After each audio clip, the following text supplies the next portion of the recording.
40 হারাম কাবিরা গুনাহ, ওই ভাত কুকুরকে খাওয়াতে হবে, ওই ভাত কুকুরকে খাওয়াতে হবে।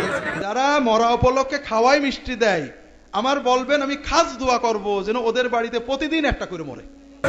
মৃত ব্যক্তির জন্য 4 দিন ও 40 দিন পর আপনারা যেটা করেন এটা বলে 40 মারা গেলে 40 করা কি শরীয়ত সম্মত এবং 40 কদম যাওয়া যাবে কিনা? সমাজে মৃত্যুর পরে 40 খাওয়া হয়, 40 খাওয়া পায়খানা খায় একই সময়। 4 দিন 40। মৃত ব্যক্তির জন্য 3 দিনে খাদ্য দান 40 করা যায় কিনা? আসসালামু আলাইকুম রহমতুল্লাহ। দর্শক, আজকের ভিডিওতে আমরা জানবো মানুষের মৃত্যুর পরে 3 দিন বা 40 দিন পরে যে কুলখানি করা হয়, এই কুলখানি করা কি জায়েজ আছে নাকি জায়েজ নেই। দর্শক, আজকের ভিডিওতে আমরা 2 শ্রেণীর আলেমদের মতামত জানবো। যারা বলতেছে কুলখানি করা জায়েজ আছে তাদের মতামতও জানবো, এবং যারা বলে কুলখানি করা জায়েজ নেই তাদের মতামত জানবো। এই উভয় দলের আলেমদের মধ্যে যাদের মতামত সহিহ কুরআন হাদিস এবং দলিল ভিত্তিক মনে হবে সেটি আপনারা আপনাদের বিবেক দিয়ে গ্রহণ করবেন। তো দর্শক, চলুন বিস্তারিত আলেমদের মুখ থেকে শুনে আসি। 40 করা যাবে কি? 40 হারাম কাবিরা গুনাহ, ওই ভাত কুকুরকে খাওয়াতে হবে, এমনি ফকির মিসকিনকে খাওয়াতে হবে, অসহায় মানুষকে কাপড় কিনে দিতে হবে। মানুষ মারা গেলে ওই মমর্ষ থেকে যা করছেন সবই বিদাত। একটু খেয়াল করেন তো, 1 মিনিট বলি। লোকটা মরে মরে জান যায় যায়, লোকটা মরে মরে জান যায় যায়, কি করতে হবে বলেন তো? লাকিনু মাউতাকুম লা ইলাহা ইল্লাল্লাহ। ওর পাশে সূরা ইয়াসিন পড়া বিদাত, কোরআন মাজিদ পড়া বিদাত। কোরআন মাজিদ পড়ে তার কিছু উপকার করতে পারবেন না, সূরা ইয়াসিন পড়ে তার কিছু উপকার করতে পারবেন না। আপনি পাশে বলছেন লা ইলাহা ইল্লাল্লাহ, সেও যদি কোনো সময় মুখ দিয়ে লা ইলাহা ইল্লাল্লাহ বলে তাহলে সে জান্নাতে চলে গেছে। আল্লাহ রাসূল বলছেন মান কানা আখিরু কালামি লা ইলাহা ইল্লাল্লাহ ফাদাখাল জান্নাহ। মানুষের জীবনের শেষ কথা যদি লা ইলাহা ইল্লাল্লাহ হয় তাহলে সে জান্নাতে চলে গেছে। এবার লোকটা মারা গেছে, সাদা কাপড় দিয়ে ঢেকে দেন। আপনি তাড়াতাড়ি কিবলামুখী করলেন কেন? সাদা কাপড় দিয়ে ঢেকে দিতে এটা হলো সুন্নাত, কিবলামুখী করা এটা হলো বিদআত।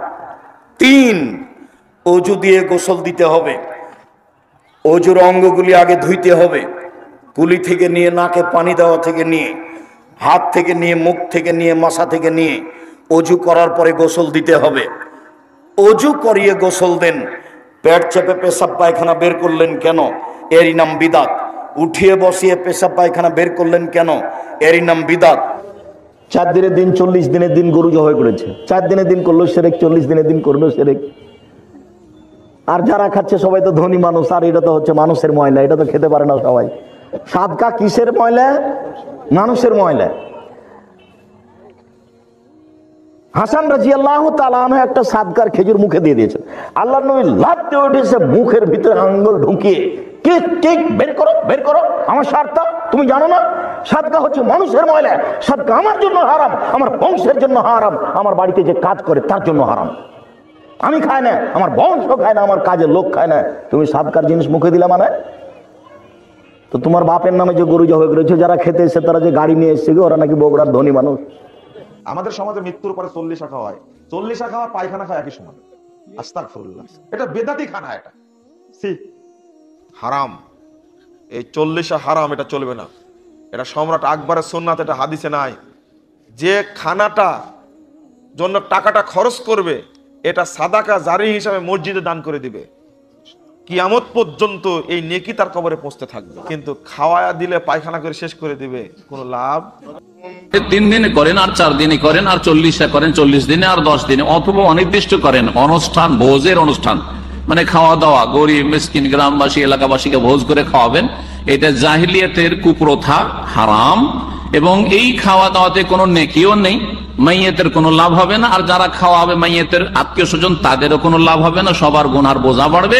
মাইয়েত যদি এর ওপর রাজি থেকে গিয়ে থাকে বা ওসিয়ত করে দিয়ে থাকে তো এই গুনাতে মৃত ব্যক্তিও শরীক হবে। আর যদি মানা নিষেধ করে গিয়ে থাকে তারপরে যদি করেন জবরদস্তি, তাহলে মাইয়েত বেঁচে যাবে, মৃত ব্যক্তি, বাকি আত্মীয় স্বজনা গুনাহগার হবে। এগুলো জাহিলিয়াতের বদচরিত্র মনে করতেন সাহাবায়ে কেরামগণ, যেমন হাদিসে রয়েছে। আর হিন্দুদের পাশাপাশি বাস করে যারা ভালো করে জানেন, হিন্দুরা ধুমধাম করে খেয়ে দে, হালাল হারাম সব খেয়ে ওই শ্মশান ঘাটে মৃতদেহ জ্বালাতে যায়। সুতরাং এটা হিন্দুদের প্রথা, যার অনুপ্রবেশ ঘটেছে মুসলিম সমাজে ইসলামের জ্ঞান না থাকার কারণে। যারা মরা উপলক্ষে খাওয়াই মিষ্টি দেয়, আমার বলবেন আমি খাস দোয়া করব যেন ওদের বাড়িতে প্রতিদিন একটা করে মরে। আচ্ছা বলেন তো, মিষ্টি কি আনন্দের প্রকাশ না বেদনার প্রকাশ? তাহলে নিশ্চয় তাদের মানুষ মরলে তারা খুব আনন্দিত হয়। কাজেই তাদের জন্য দোয়া করবো, আল্লাহ এত ভালো মানুষ, ওদের বাড়িতে প্রতিদিন একটা মোরক, আল্লাহ আমরা প্রতিদিন মিষ্টি খাবো আর খানা খাবো, ঠিক আছে? এটা একটা বর্বর প্রথা। একদিকে শরীয়তে বেদাত, কারণ রাসূলুল্লাহ সাল্লাম সাহাবীদের আপনজনেরা মারা গেছেন না, তারা সদাকায়ে জারিয়া করতেন। প্রথম কথা, মৃত্যুর 3 দিনের ভিতরে যাদের বাড়িতে মারা যায় তাদের রান্না করাই নাজেজ, পাড়াপড়শিরা খাওয়াবে, আর আমরা উল্টো তাদের বাড়ি খাই। 2 নম্বর হলো যে মরা উপলক্ষে খানা খাওয়ালে মাইয়াত সওয়াব পাবে। সাহাবীরা তাবেঈনরা করেননি, বলেননি। রাসূলুল্লাহ সাল্লাল্লাহু আলাইহি ওয়াসাল্লাম বলেছেন সদাকায়ে জারিয়া করতে। একজন মানুষের, আবারও বলি ভাইরা, এই আমার অভিজ্ঞতা থেকে বলছি, আমার বিশ্ববিদ্যালয়ে একজন অফিসারের মা মারা গেছে, খানা খাওয়াতে হবে। আর খানা খাওয়ার ব্যাপারে সমাজের মানুষের খুবই আগ্রহ। বাপ মরেছে খাওয়াইলো না, কৃপণ বলে না। কারণ সমাজে 2টো খানা ফ্রি, একটা হলো বরযাত্রী খানা আর একটা মৌতে খানা। আর বাঙালি এত লোভী, এই ফ্রি খানা খাওয়ার জন্য মানুষের উপর এই অত্যাচার করে। বাপ মরে গেলে খাওয়াবি না? আরে আমার বাপ মরে গেলে কি আমি খুশি হইনি যে খাওয়াবো? আমার ছেলে বিয়েতে খাওয়াবো, খেয়ে যেও। বাপ মরলে খাওয়াবো কে? বাপ মরলে কি করতে হবে? রাসূলুল্লাহ বলে সাদাকায়ে জারিয়া করতে। ওই গল্পটা বলি। বিশ্ববিদ্যালয়ের একজন অফিসার, নাম বললে আপনারা চেনবেন, উনি আমাকে বলছেন, আমি তখন ইসলামিক টিভিতে আলোচনা করতাম। তিনি বলছেন যে টিভির আলোচনা করছেন, আমি আমার বাপ বসে শুনছি। এখন গ্রামের সবাই বলছে বাপ মা মরে গেছে, খানা করতে বিরাট, বাপ ছেলেরা সবাই অফিসার, সচ্ছল, সমাজের মাতবর। এখন এই উপলক্ষে কথা হচ্ছে, আপনার আলোচনা হচ্ছে। আমি ওই আলোচনায় বলছিলাম যে আপনি 2 লক্ষ টাকা 1 লক্ষ টাকা খরচ করে খাওয়ালেন, প্রথমত নবীর তরিকার খেলাফ, সওয়াব হবে না। দ্বিতীয়ত আপনি খাওয়ালেন বেঈমান, বেনামাজি, বেরোজাদার, সন্ত্রাসী, এদের খাওয়ালেন, যারা দিনের ভিতরে 100 বার ইসলামের নবীর নামে খারাপ কথা বলে, তারাই তো বেশি খায় নাকি? সওয়াব হবে না গুনাহ হবে? গুনাহ হলো। এরপরে কিছু গরিব, মিসকিন, এতিম, দিনদার, আল্লাহওয়ালা, আলেম, তালবেলেম, এতিম খায়, ওদের উপরে জুলুম হয়, বড় বড় গোশতের মালসা, দইয়ের হাড়ি চলে যায় ওইদিকে, ওরা পাত পেতে বসে থাকে। সওয়াব হলো না গুনাহ হলো? তাহলে 1 লাখ টাকা দিয়ে আপনি 90,000 টাকার গুনাহ করলেন, খুব বেশি হলো 10,000 টাকা সওয়াব হলো। আপনি কি প্রতি বছর 1 লাখ টাকার খানা করতে পারবেন নাকি? পারবেন না? পারবেন না। যদি আপনি ওই 1 লাখ টাকা মসজিদ বানাতেন, মাদ্রাসা বানাতেন, সাদাকায়ে জারিয়া করতেন, তাহলে আপনার বাবা মা কিয়ামত পর্যন্ত প্রতিদিন এই টাকার সওয়াবটা পেতে থাকতেন। আমার ওই ভাই বলছে, স্যার আপনার এই কথা শুনে বাপ উঠলো লাভ দিয়ে, আমি কোনো খানা করব না, জাঙ্গালিয়ার হুজুরের মাদ্রাসায় একটা বড় ঘর করব। কথা বোঝেননি? তা আসলে ভাইরা আমরা ভুল বুঝি। এই খানা সামাজিকতা, এর ভিতরে সওয়াব তো নেই, গুনাহ হবে। আপনারা সদাকায়ে জারিয়া করবেন, কিছু না পারলে এতিমখানায় গরু দিয়ে দেবেন, ছাগল দিয়ে দেবেন, সদাকার নিয়তে, এটার সওয়াব যেন আব্বা আম্মা পায়। মৃত ব্যক্তির জন্য 4 দিন ও 40 দিন পর আপনারা যেটা করেন, এটা বলে 40 কি বলে? সবাই একটা রমরমা ভাব নিয়ে খাইতে যায়, মনে হয় যে বিয়ের দাওয়াত খাইতে যাইতেছে, আসলে নাই? তো যে মরছে আপনি তার জন্য কাঁদবেন, দোয়াই না করবেন, এত খুশি কেন আপনাদের? আপনি খাওয়ান, খাওয়াতে দোষ নাই। আপনি মাইয়াতের রূহের মাগফিরাতের জন্য খাওয়ালে মৃত ব্যক্তির গুনাহ আল্লাহ মাফ করবে, সেটা ঠিক আছে, কিন্তু খাওয়াবেন মিসকিনদেরকে, ইয়াতীমদেরকে, তারা বেশি হকদার। এখন দেখা যায় 40 মিসকিনদের জায়গা কম, এলাকার পয়সাওয়ালা লোকেরা এসে লাইনে বসে থাকে। আমি দেখেছি যে মৃত ব্যক্তির জন্য 4 দিন ও 40 দিন পর সমাজের সবাইকে দাওয়াত করে খাওয়ানোটা সওয়াবের কাজ কি? মৃত ব্যক্তির পাশে বসে কোরআন মাজিদ পড়াও, খতম দেওয়া কি সওয়াবের কাজ? আমরা যে কবরস্থানের পাশে গিয়ে বলি আসসালামু আলাইকুম হালাল কবর, এটা কি ঠিক কিনা? মৃত ব্যক্তির জন্য 4 দিন ও 40 দিন পর আপনারা যেটা করেন, এটা বলে 40 কি বলে? সবাই একটা রমরমা ভাব নিয়ে খাইতে যায়, মনে হয় যে বিয়ের দাওয়াত খাইতে যাইতেছে, আসলে নাই? তো যে মরছে আপনি তার জন্য কাঁদবেন, দোয়াই না করবেন, এত খুশি কেন আপনাদের? আপনি খাওয়ান, খাওয়াতে দোষ নাই। আপনি মাইয়াতের রূহের মাগফিরাতের জন্য খাওয়ালে মৃত ব্যক্তির গুনাহ আল্লাহ মাফ করবে, সেটা ঠিক আছে, কিন্তু খাওয়াবেন মিসকিনদেরকে, ইয়াতীমদেরকে, তারা বেশি হকদার। এখন দেখা যায় 40 মিসকিনদের জায়গা কম, এলাকার পয়সাওয়ালা লোকেরা এসে লাইনে বসে থাকে। আমি দেখেছি যেটা, কিন্তু দরকার ছিল, আমার আব্বা মারা গেছে, এই এতিমখানায় আমি একটা গরু দিয়ে দিলাম, ওরা সারা বছর খেতে পায় না, ওরা খাবে, খেয়ে আমার আব্বার জন্য দোয়া করবে, ঠিক কিনা? আর সবচেয়ে বেশি দোয়াটা কবুল হবে আপনার আব্বার জন্য। আপনি যাকে দোয়া করানোর জন্য আনলেন, উনি কি আপনার আব্বার জন্য কাঁদবে? আর কাঁদলেও এই কান্নাতে আন্তরিকতা কতটুকু, এটা প্রশ্নবিদ্ধ। কারণ উনি আমার বাবার লেগে কান্দে, আমারই চোখ দিয়ে পানি বের হয় না, আমার বাবার লেগে। ঘটনাটা এরকম, তাই না? আপনার বাবার জন্য আপনি কাঁদবেন, ভাড়া করে কাউরে এনে কান্না করানোর দরকার নাই। রব্বির হামহুমা কামা রব্বায়ানি সাগীরা। আপনি দোয়া করবেন। ইসলামকে আমাদের মানতে হবে ঠিক তেমন বিশ্বনবী শিখিয়ে গিয়েছে যেন। বিশ্বনবীর জীবদ্দশায় বিশ্বনবী ওনার প্রথম প্রিয়তমা স্ত্রীকে হারালেন। নাম কি? খাদিজা। এত ভালোবাসতেন এই স্ত্রীকে, আল্লাহর কাছে বলতেন, আল্লাহ কিয়ামতের দিন যেদিন মানুষ মানুষকে চিনবে না, বন্ধু বন্ধুরে চিনবে না, ভাই ভাইরে চিনবে না, পীর সাহেব মুরিদরে চিনবে না, মুরিদ পীর সাহেবরে চিনবে না, ওই কঠিন দিনে আমি যেন আমার খাদিজারে ভুলে না যাই। খাদিজাকে কবর দিয়ে বিশ্বনবী দাঁড়িয়ে রইলেন, দাফন দিয়ে দোয়া করলেন, কাঁদলেন। সবাই চলে যায়, বিশ্বনবী যায় না। সাইয়েদনা আবু বকর বললেন, ইয়া রাসূলুল্লাহ চলেন না যাই, অনেক তো হলো। বিশ্বনবী বললেন, তোমার মনে চায় তুমি যাও, আমি বসে থাকবো। আমি এখানে দাঁড়িয়ে খাদিজার কবরের 3টা প্রশ্নের জবাব দিয়ে এরপরে বাড়িতে যাব। সাইয়েদনা জিবরাইল এসে বললেন, ইয়া রাসূলুল্লাহ খাদিজার প্রশ্নের জবাব নিয়ে আপনার টেনশন করার দরকার নাই, আপনার কোনো টেনশন নাই, খাদিজার কবরের প্রশ্নের জবাব আরশের উপর থেকে আল্লাহ নিজেই দিয়ে দিবে। এজন্য মা বাবার জন্য আমরা দোয়া করব, আমরা সাদাকা করব। মৃত ব্যক্তির সামনে বসে কোরআন পড়া যায় কিনা? হ্যাঁ, হাদিসে এসেছে, ইকরাউ আলা মাউতাকুম সূরাতা ইয়াসিন। তোমরা তোমাদের মুমূর্ষ রোগীদের সামনে বসে, মৃত্যু পথযাত্রীদের সামনে বসে সূরাতু ইয়াসিন তেলাওয়াত করো, তাহলে তার মৃত্যুর কষ্টটারে হালকা করে দিবে কে? আল্লাহ পাক আমাদের সবাইকে কথাগুলো বুঝার ও আমল করার তৌফিক দান করুন। একটি প্রতিবাদ করার জন্য বসেছি। বাপ মা মারা গেলে মানুষকে খাবার দেওয়া হারাম, অথচ এটা একটা টাটকা মিথ্যা কথা।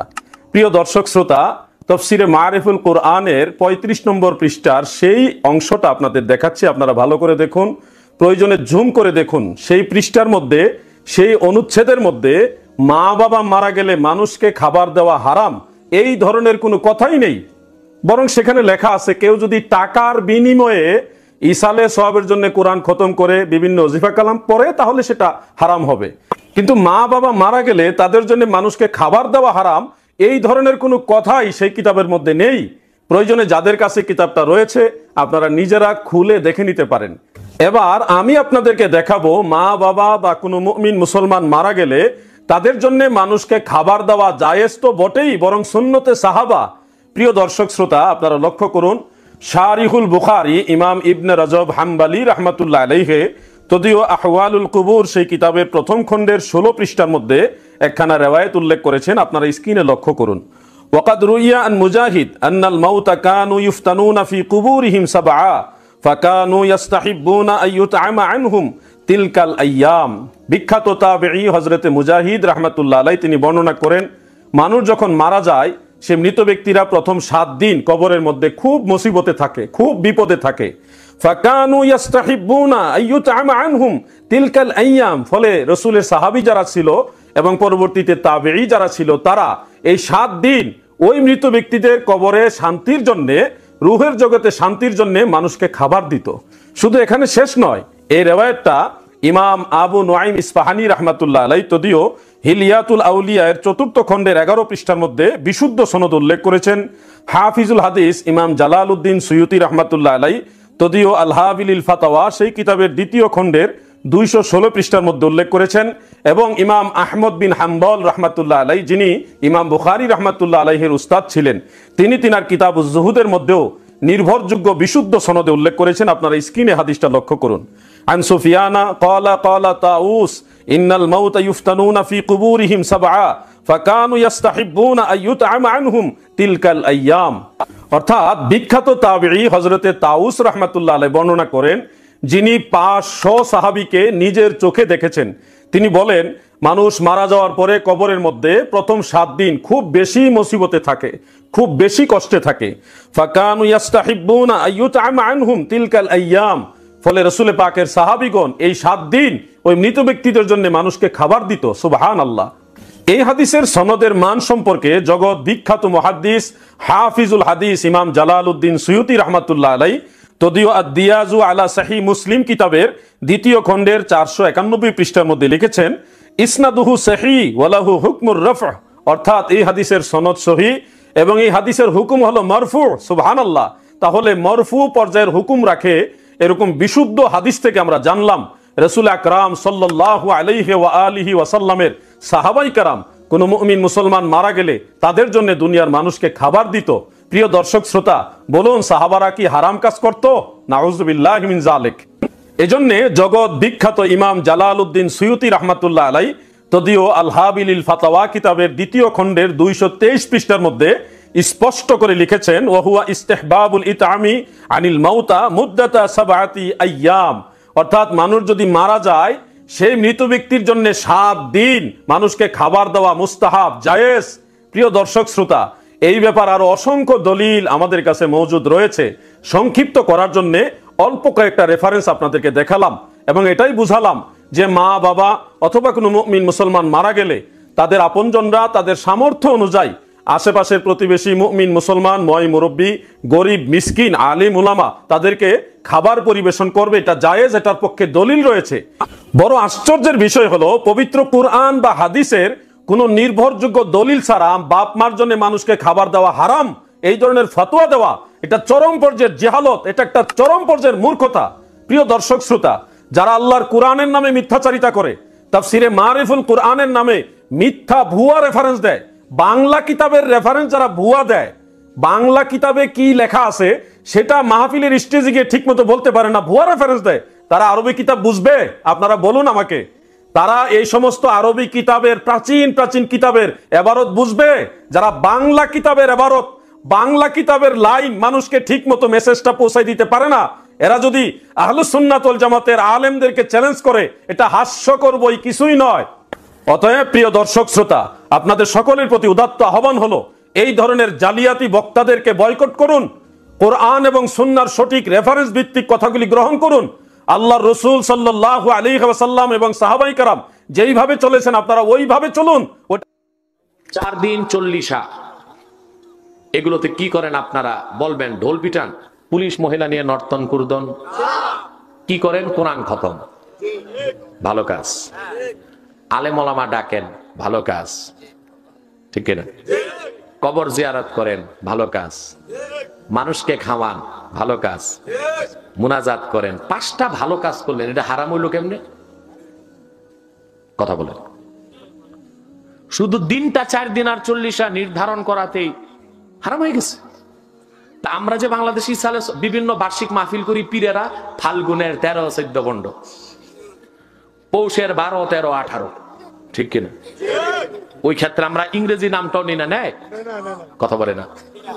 জানুয়ারি, ফেব্রুয়ারি, মার্চুয়ারি এগুলো বলে? কি বলে? পৌষের অমুক। 50 বছর ধরে পৌষের 10 তারিখই হচ্ছে, এটা গুনাহ হয় না, বেদাত হয় না। শুধু 4 দিন আর 40 বাইন্দা করলে গুনাহ হবে, এটা ফালতু কথা, এটার কোনো ভিত্তি নাই।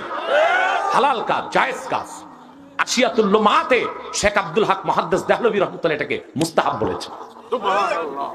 500টাই ভালো কাজ। 1 নাম্বার কোরআন তেলাওয়াত, ঠিক কিনা? এটা কেমন সওয়াবের কাজ? প্রতি অক্ষরে 10 নেকি, ঠিক কিনা? 2, আলেমদের দাওয়াত করেন। তাদেরকে এটা ভালো কাজ না খারাপ কাজ? 3, এটা আমত তাআম, মানুষকে খাওয়ান প্রেজেন্টেশন ছাড়া, ফি সাবিলিল্লাহ। এই খাওয়াটা যে একদম সওয়াবের জন্য, এতে সন্দেহ আছে? সুন্নতে খাতনা, বিয়ে শাদী, ওখানে 2 নাম্বারই হইতে পারে, প্রেজেন্টের জন্য, পয়সার জন্য। কিন্তু এই যে মেজবানি করেন, এটা একমাত্র কার খুশির জন্য? এটাকে বলা হয়, এটাকে বলা হয় এটা আমত তাআম। কি বলা হয়? এটা আমত তাআম। এটা কেমন নেক আমল? মেশকাতের হাদিস, মেশকাতের হাদিস, রাসূল করিম সাল্লাল্লাহু আলাইহি ওয়াসাল্লাম একদিন বললেন, ইন্না ফিল জান্নাতি গুরাফা, বেহেশতের ভিতরে কিছু খাস কামরা আছে, ইউরা যুহুরুহা মিন বুতুনিহা ওয়া বুতুনুহা মিন যুহুরিহা, যে কামরাগুলোর ভিতর থেকে বাহির দেখা যায়, বাহির থেকে ভিতর দেখা যায়। ফাকামা আরাবিয়ুন ফাকালা লিমান হাযা ইয়া রাসূলুল্লাহ, এক বেদুইন দাঁড়া বললেন, হুজুর এতদিন বেহেশতের কথা শুনছি, কামরার কথা তো শুনি নাই, এত সুন্দর কামরা আল্লাহ কাকে দিবেন? রাসূলুল্লাহ বললেন, মান আতাবাল কালাম ওয়া আতআমাত তাআম ওয়া আদামাস সিয়াম ওয়া সাল্লা ফিল লাইলি ওয়ান নাসু নিয়াম, আমার উম্মতের যে ব্যক্তি ফরজ ওয়াজিব সুন্নতের পর 4টা নফল কাজ বেশি করবে, যে তার কথাকে পবিত্র করলো, আর মানুষকে বেশি বেশি আল্লাহর খুশির জন্য খাওয়ালো, বেশি রোজা রাখলো, রাতে তাহাজ্জুদ করলো, আল্লাহ তাকে বেহেশতে সে কামরা দিয়ে দিবেন। তাহলে মানুষকে খাওয়ানো সওয়াব না গুনাহ?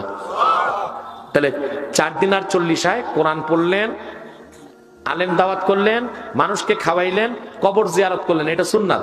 রাসূলুল্লাহ বলেছেন সাল্লাল্লাহু আলাইহি সাল্লাম, কুনতু নাহাইতুকুম আন জিয়ারাতিল কুবুর আলা ফাজুরুহা, আমি তোমাদের কবর জিয়ারত নিষেধ করেছিলাম, সাবধান এখন থেকে জিয়ারত করো। তো কবর জিয়ারত করলেন, 4টা ভালো কাজ। 5 নাম্বার দোয়া করলেন আল্লাহর কাছে। দোয়াকে কি বলা হয়েছে? আর দোয়া ও মুখল ইবাদা, ইবাদতের মূল হলো দোয়া। এই 5টা ভালো কাজ যেখানে, ওইটা হারাম হওয়ার কোনো কারণ নাই। সেটা বেদাত যদি হয়, বেদাতে হাসানা, আর সেটা মুস্তাহাবের দরজা রাখে। সহিহ বুখারী মুসলিমের হাদিস, হুজুর বলেছেন দুনিয়ার মানুষ মুমিন মুসলমান যাকেই দেখবে সালাম দাও। আফসুস সালাম, সালাম দাও। তো দেবত্তম, খাদ্য খাওয়াও। খাদ্য খাওয়ান হালাল না হারাম? নবীজির বাণী, বুখারীর হাদিস। মানুষকে খাদ্য খাওয়াও, তোমার যতটুকু সামর্থ্য। এটা খালি ফকির খাওয়ান না, এটা মুমিন মুসলমান আল্লাহর নবীর উম্মত যারা, সে বাদশা হোক আর ফকির হোক, সবাই খেতে পারে। মানুষকে খাদ্য খাওয়াও। এই খাদ্য খাওয়ানো থেকে এসেছে আল্লাহর জমিনে কোন আল্লাহর বান্দা যদি ইন্তেকাল করে, তার সন্তানরা, তার আপনজনেরা তাদের পক্ষ থেকে 40 দিনের পর বা 3 দিনে বা এমন সময় আল্লাহর কাছে সন্তুষ্ট হয়ে, সন্তুষ্ট আল্লাহকে করার জন্য যদি খাওয়ায়, আমার নবীজির হাদিসের সুন্নাত আদায় হয় 100 শহীদের মর্যাদা। মান তামাসসাকা বিসুন্নতি ইনদা ফাসাদি উম্মতি ফালাহু আজরু মিয়াতি শাহীদিন। মিশকাত শরীফের 30 পৃষ্ঠা সহ অসংখ্য হাদিস। হুজুর বলেছেন ফিতনার সময় যারা সুন্নতের পাবন্ধ হয়, তাদেরকে 100 শহীদের মর্যাদা দেওয়া হয়। সুতরাং সুন্নাত আদায় হবে মানুষকে খাদ্য খাওয়ালে। সম্মানিত দর্শক শ্রোতা, আশা করি পুরো ভিডিওটি দেখেছেন এবং আলেমেরা কি বলেছে আপনারা বুঝতে পেরেছেন। এই আলেমদের মধ্য থেকে যাদের মতামত কোরআন হাদিস এবং দলিল ভিত্তিক মনে হবে, সেটি আপনারা আপনাদের বিবেক দিয়ে গ্রহণ করবেন। তো দর্শক, কোন কোন আলেমের মতামত আপনাদের কাছে সহিহ কোরআন হাদিস এবং দলিল ভিত্তিক মনে হয়েছে, আপনাদের মন্তব্য অবশ্যই কমেন্ট সেকশনে জানিয়ে দিবেন। তো দর্শক, আজকের এই ভিডিওটি এ পর্যন্তই। ভিডিওটি ভালো লাগলে লাইক এবং শেয়ার করে দিয়েন। আর হ্যাঁ, নিত্য নতুন ইসলামিক ভিডিও পেতে চ্যানেলটি সাবস্ক্রাইব করতে ভুলবেন না। ভালো থাকুন, সুস্থ থাকুন, এই দোয়া রইল। বেঁচে থাকলে দেখা হবে পরে ভিডিওতে। আল্লাহ হাফেজ।